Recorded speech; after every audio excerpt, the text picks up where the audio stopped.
The scanner chirped its weak signal through smoke thick enough to chew. James Torres wiped soot from his eyes and triangulated. 15 meters northeast, beneath what used to be a municipal building. 3 days post-battle in Keshra, IV still looked like someone's active nightmare, but the biosignature was steady enough to chase. He found her under a support beam. Vai'kesh features unmistakable even through blood and dust. High cheekbones, skin with that faint silver undertone their species carried, and ears tapering to elegant points. Her armor, what remained intact, showed craftsmanship beyond standard military issue. Officer, probably. High-ranking, judging by the detail work. Didn't matter. She was dying, which meant he had work to do. The chest wound came first. Collapsed lung, needs decompression. Then the obviously fractured leg, bone fragments visible through torn synthweave. James worked with practiced efficiency, his hands steady despite exhaustion. Coagulant foam for the internal bleeding, temporary brace for the leg, neural stabilizer because her pupils were uneven and that meant concussion at minimum. "Come on," he muttered, checking her pulse. "Don't quit on me now. War's over.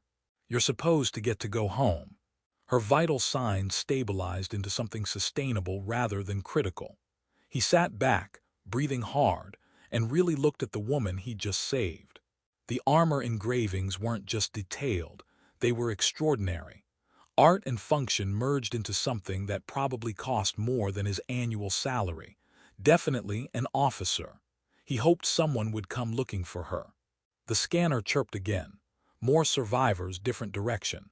James squeezed the woman's hand once. Irrational gesture, she was unconscious, and moved on to find the next one. She woke fighting, which nearly got him killed. James blocked the strike on pure instinct, but her injured ribs stopped the second attempt, pain forcing her back down with a gasp. "Easy. You're injured, I'm a medic." He held his hands visible, non-threatening. She stared at him, processing through obvious pain. "Human," she said in standard accent, turning the word into 3 syllables. "You're human. Why would you?" "Because that's the job. Hold still, I need to check your lung." He reached for his scanner and she let him, watching with an intensity that made his skin prickle. Then the world exploded with Vai'kesh soldiers appearing from nowhere, weapons trained, shouting. James raised his hand slowly, but the woman's voice cut through the chaos like a blade. "Stand down." Every weapon lowered. Every soldier froze. Then, systematically, they began dropping to one knee, until James stood surrounded by kneeling warriors staring at their injured commander with expressions of religious awe. "They're kneeling for you," the woman said, and something in her eyes might have been amusement. "I am Empress Sela'vyn, commander of the 12 systems, voice of the eternal fleet." She paused, then added conversationally, "You just saved the ruler of the Vai'kesh Empire. The medics are going to have questions." James looked at the kneeling soldiers, then back at the woman whose ribs he'd just taped together. "I'm going to need a minute to process this." "Take your time, I'm not going anywhere." She winced. "Literally, my leg is immobilized." Despite everything, he laughed. The Empress of the Vai'kesh Empire, conqueror of 12 systems, apparently had comedic timing. The medical frigate's luxury felt obscene after weeks in field conditions, but Sela'vyn insisted he stay close. Not as prisoner but as her personal physician, because her own medical staff kept bowing instead of working, and it annoyed her profoundly. "They see the Empress," she explained while he checked her regeneration progress. "You see a patient with cracked ribs, it's refreshing."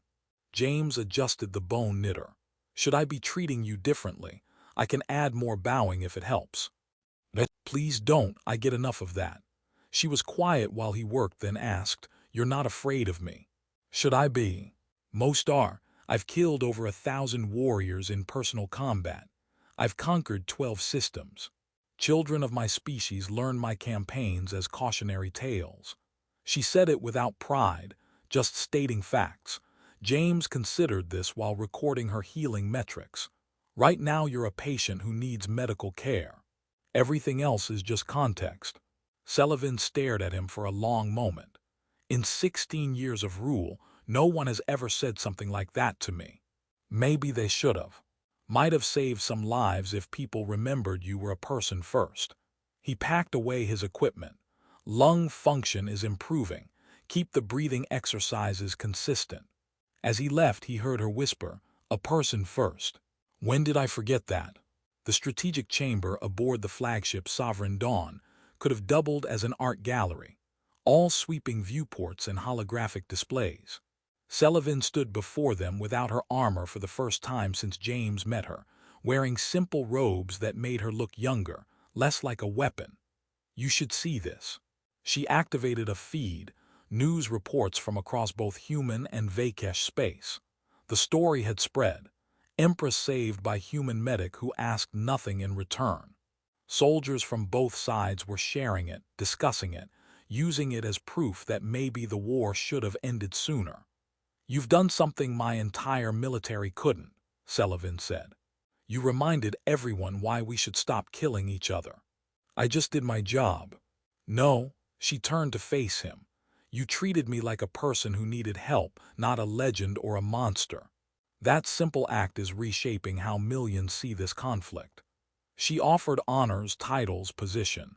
James declined everything except one request. She should visit the wounded, let people see their empress could be compassionate. She did. Over the following weeks, Sela'vyn appeared in hospitals across both territories, speaking with the injured, acknowledging their sacrifice and pain. Her image transformed from distant conqueror to present leader. On his last day, she found him before departure. "I won't forget, the human who saw me as I'd forgotten to see myself. Just remember to keep the breathing exercises consistent," James said. "Doctor's orders." She smiled, genuine, unguarded.